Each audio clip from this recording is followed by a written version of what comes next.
कोटि कोटि जनों की आस्था के केंद्र पूज्य बापू श्री।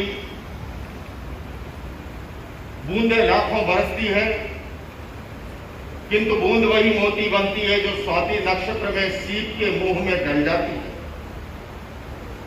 नक्षत्र अंगिन उगते हैं, किंतु नक्षत्र वही पूजा जाता है जो किसी कार्य को सिद्धि के द्वार पहुंचाता है।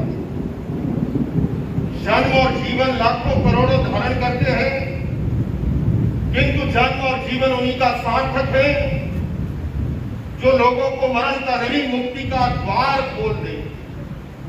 पूज्य बापू, आपने धर्म और अध्यात्म की लो जला करके कोटि कोटि लोगों को उस मार्ग पर आगे बढ़ाया है कि वो अपने मुक्ति के सोपान के नजदीक पहुंच सके।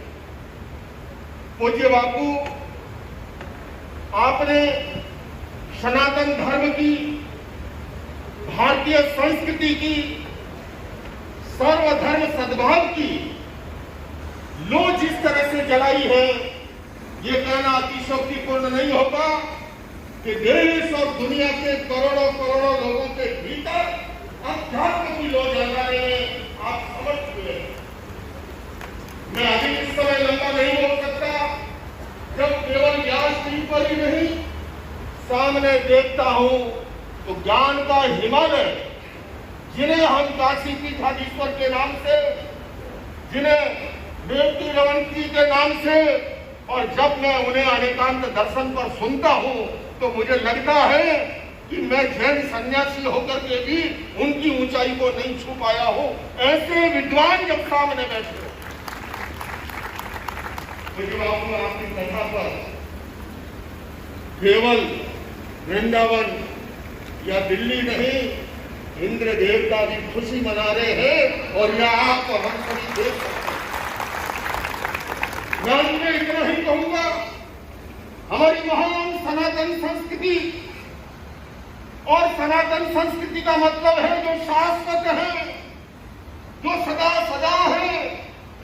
जैन दर्शन के लिए भी पूछा गया, और सारी पूज्य श्री काशी पीठाधीश्वर मेरी बात में अगर कोई त्रुटि होगी वो संशोधन कर लेंगे। पूछा गया तो जवाब मिला, आप पश्चानु पूर्वीतया, न पहले न पीछे, अनंत काल से चला आ रहा है, और उसके मिटाने के लिए धरती पर कोई पैदा नहीं हुआ है जब तक बापू जैसे संत हमारे सामने हैं। क्योंकि बापू आज मैं कृतज्ञता प्रकट करने के लिए दिया है। धारण सूत्र कहता है कि कृतज्ञता से बड़ा कोई धर्म नहीं है, और कृतघ्नता से बड़ा कोई पाप नहीं है। जिन दिनों में रामलीला मैदान में एक संग्राम सा हुआ, बापू विदेश की धरती पर जो है एयरपोर्ट पे उतरते ही मुझे फोन किया और कहा कि लोकेश जी, आपने जो किया है उचित किया है, हम सब आपके साथ हैं। और जब ऐसे संतों का आशीर्वाद साथ हो तो भला भारत का एक एक सन्यासी जो है वो नैतिक मूल्यों के लिए, चारित्रिक मूल्यों के लिए, मानवीय मूल्यों के लिए और सनातन के लिए अपना सर्वस्व निछावर करने के लिए तैयार है। लोग आपको सुनना चाहते हैं, मैं अधिक वादक नहीं बनना चाहता, मैं भी आपको सुनना चाहता हूँ। इतना ही निवेदन करूंगा, मुझे प्रबल बात सरल बलिदान कठिन है, पतन सहज उत्थान कठिन है, गाता है खंडर का हर पत्थर, ध्वंस सरल निर्माण कठिन है। बापू ने जो निर्माण के लिए, जो सृजन के लिए, जो उत्थान के लिए प्रयास किए देश और दुनिया में, उसी से हमारा भारत देश पूरे विश्व के अंदर जगत गुरु की दिशा को पुनर्स्थापित होगा। इन्हीं शब्दों के साथ आपके श्री चरणों में मैं जैन धर्म की ओर से, अहिंसा विश्व भारती की ओर से, विश्व शांति केंद्र की ओर से बहुत बहुत आदर और सम्मान के साथ ये भाव प्रकट करने के लिए उपस्थित हुआ हूँ। इन्हीं शब्दों के साथ और आपको एक छोटा सा निमंत्रण भी, जो सन्यासी पैदल चलते नहीं चल सकते, भगवान महावीर का 2550वां वर्ष शुरू हो रहा है। आगामी दिनों में अमेरिका की पार्लियामेंट में, कनाडा की पार्लियामेंट में, लंदन की पार्लियामेंट में कार्यक्रम हो रहे हैं।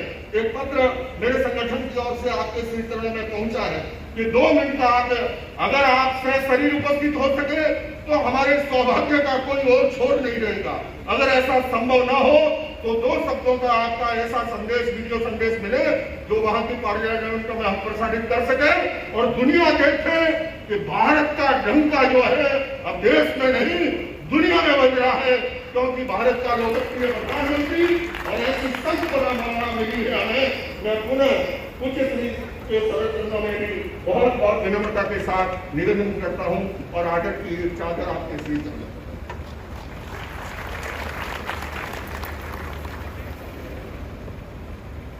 हमारे मंच अखिल भारतीय नशाबंदी समिति के अध्यक्ष माननीय रजनीश जो उपस्थित हैं, मैं उनसे अपने विचार संक्षेप में व्यक्त करने के लिए